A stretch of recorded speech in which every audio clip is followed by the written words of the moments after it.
guys, we got 12 minutes of Coach Knowles. Start here on the aisle, Dylan Davis. Jim, is Sonny settling in at linebacker the way you thought he would, or at the rate you thought he would? Yeah, I mean, very pleased with Sonny. You know, I think he's being put into a lot of different situations. Playing Sam, playing Will, he's played Mike. All of those positions have their nuances to them, you know. And I know this, that sometimes when you see him or any of our players not, you know, being off on a play or looking like they're out of position, I mean, that to me goes back to me and training and coaching, right? I mean, there are so many details to these things that anytime a play goes wrong, and our players know this, I tell them, you know, all your bad plays are on me, all your good plays are on you. So when I look at a play, you know, I say, okay, he should have done this. But then I have to look at myself, and you have to say, how many times was he in practice put into that position versus that play? I mean, that's how, you know, that's how you have to be accountable, I believe, as a coach, because we have really good players and really good kids, and Sonny is one of them. Meaning, you know, like they're good and they listen. So when you have that combination, then it goes back to coaching. So I would say that, you know, Sonny in particular, one of those guys, I mean, he's employing a myriad of different techniques, you know, playing kind of all three of those positions. And there's a lot of nuance to it, and we just got to, you know, we got to keep doing a better job coaching all the details. So third row over here, Andy Ayers. Yeah, sticking with Sonny, you know, you had safeties transition to linebacker in the past, Malcolm Rodriguez. In your experience, how long does it take for someone to nail down those nuances, like you said, and how long did it take with Malcolm? Yeah, you know, Malcolm, who had a sack last night, I think, didn't he? I didn't see it. I was watching video, but somebody texted me about it. Yeah. Oh, yeah. It's a good question, but yeah, I mean, Malcolm, I think was, you know, he was on his the top of his game in year 3. You know, I think Sonny and Malcolm are a little different. You can look at them and see that, but you know, so, and plus at Ohio State, we don't have time for year 3, you know, so Sonny's in an accelerated program. That's all I can say, you know, and it's just going to keep getting better. Yeah, Jim, what differences do you maybe notice between the Iowa offense that you saw in 22 and this Iowa offense, and just what kind of challenges does Caleb Johnson pose, especially? Well, yeah, I mean, they're just doing a great job of creating seams for him, and he's fantastic back, you know, downhill break tackle. So, you know, I just see, you know, that they're creating formations and ways to make it hard on the defense to maintain your proper position, and then, you know, they get guys out of whack formationally, and then he's able to crease it. We'll go right down here in the aisle, Bill Ennis. Jim, when you guys decide to play 3 linebackers, is it automatic they're in 12 personnel, we're playing 3 linebackers? Is there more nuance to it? And then how, I guess, what are the conversations like when you decide to pull a guy like Jordan Hancock off the field? Because he just seems like he's one of your better players and really integral to what you guys do. So I'd imagine it's not easy to always pull him off the field. So how's that factor? No, yeah, it's not easy, but you're right, it really is personnel based, and you know, trying to get the people in there who, you know, particularly in the run game, and it's not that Jordan can't handle it, because he can. He does a really good job in the run game, and I've spent times in my career where we stayed in nickel in 12, you know, because those were our dudes, but we got other guys, you know, so we're just trying to get the best matchups. Center field over here, Patrick Murphy. Jim, obviously you want to come out, have the perfect plan against an offense, right? But that doesn't always happen. The last 2 weeks, you guys have obviously made defensive adjustments at halftime that have worked. How much do you balance what you see on film and then knowing you're going to have to make those adjustments with evaluating what you see in the first half versus the second? They're like two completely different processes, you know, they really are. I mean, the craziest thing about our profession is you can work on things all week and then show up in the game and they're not there. You're like, what the hell, you know? So, you know, but that's our job is to try to create practice that mimics the game, you know? So that's where you really spend all your time. It's like success through scripting of, you know, okay, what plays am I going to see against what defense? You're trying to predict what they're going to do. And then you see what actually happens. And then maybe something that you thought was going to work didn't work. You know, so you got to move on. You got to move on and you got to adjust. But they're completely different processes, both of them. Last week I asked you after 14 points to Marshall if you were a little frustrated. You said, yeah. Michigan State only gave up 7, and that came right after a turnover. You shut them down almost completely in the second half. But the first half, they moved the ball pretty consistently. What was your level of frustration then, and what do you think was the issue in the first half of them moving the ball?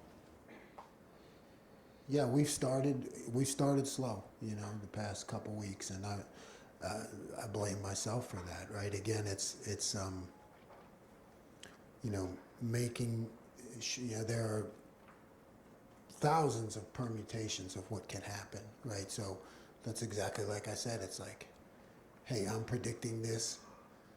They did that. Okay. Well, that guy's supposed to know that. That's part of his job. But then you go back to, well, how many times did I really practice that? You know, how many times did I show that guy that technique versus that play or that route? You know, so the preciseness and the exactness of the preparation, I think it happens a lot to coaches. It happens throughout my career, you know, that like in the beginning of the game, you know, you get some unpredictable things which may not, even publicly you might not notice, but, you know, kind of what you were predicting and how you did it. And then, you know, your guys always go back. You always default to your training, you know. So you have to look at those plays where we failed on those plays and say, you know, why. And when it comes to the game, that comes to me. You know, it's just continuing to, you know, be exact about how we're training, what we're training, what I'm showing, how predictable are we. You know, if they know, you know. If they know what you're in, they can take advantage of it. Go deep left field, Tim Holcomb. Jim, Lathan Ransom has become a weapon with the way he can utilize the peanut punch. Now, not all DBs can do that. Is that something that you tell certain players to try to do, or do they just have to pick that up themselves? Yeah, we love all of them to do it. You know, I think you saw, you know, 2 big plays last week that we've spent on the positive side, that we've spent a whole spring and a fall camp training for those 2 plays, right? The one that Jordan ripped out and Lathan with the stealth punch. I mean, those are deliberate. Those do not happen accidentally. Those are deliberate. I think just like you said, we try to train everybody, but some guys are just better than others. You know, and Lathan Ransom is lethal with that. And I want him to keep it up. Jim, one of the advanced stat sites says you guys lead the country in pressures and non-blitzes. Are you satisfied with how you guys are getting to the quarterback and affecting the quarterback right now? Never satisfied, but we are, you know, they are executing what's called, though, yeah. I think, you know, we got to tighten up our coverage, you know, because we need that extra second, because the guys are getting there, you know.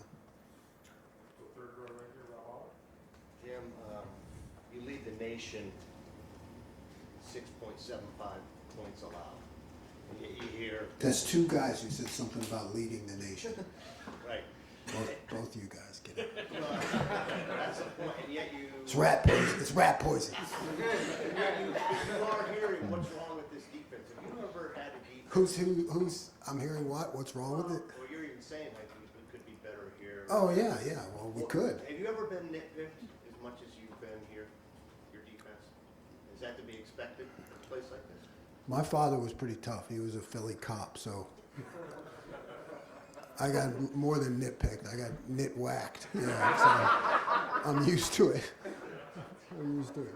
What would it take to be satisfied? You said not satisfied, not satisfied. 0 points, under 100 yards a game, 4 turnovers, score twice on defense. That'd be fine. Then I'd be satisfied. We'll hold you to it. Okay.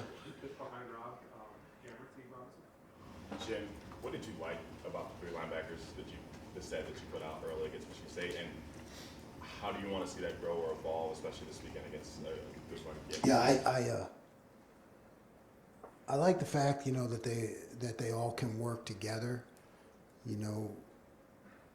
When you have maybe 2 guys and a nickel, you're kind of in 2 different rooms. With the 3 linebackers, they're all in the same room and they can work together.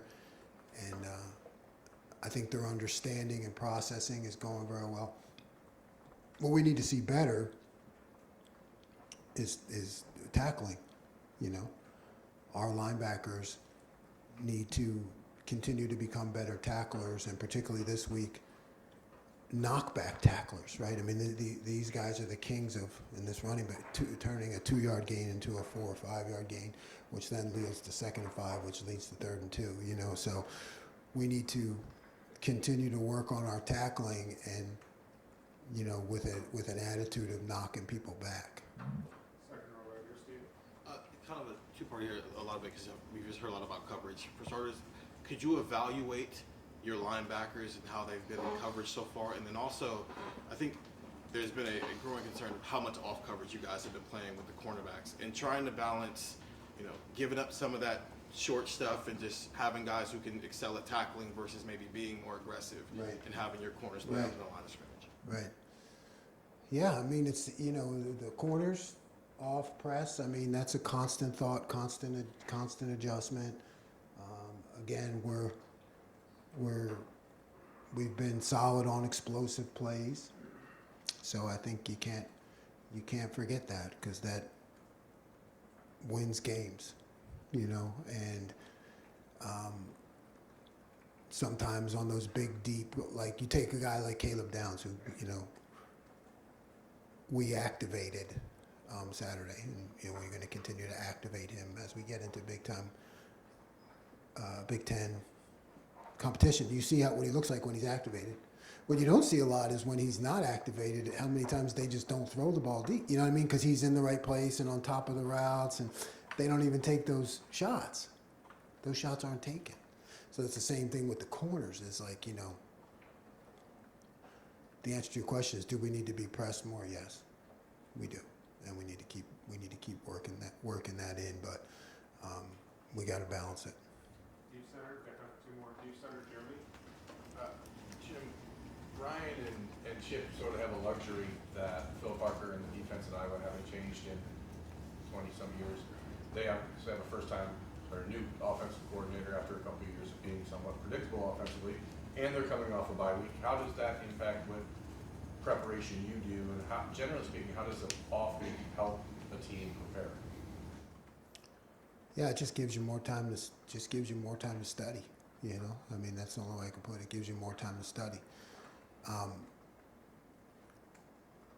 But in terms of what we do, you have to go off of what you have seen from them this year, and then always with a new offense coordinator, you got to go back in their history, and you got to look at things that they've done in the past that maybe you haven't seen yet, because you're ready. So you're ready for it, but you really got to go mostly off of what you see this year.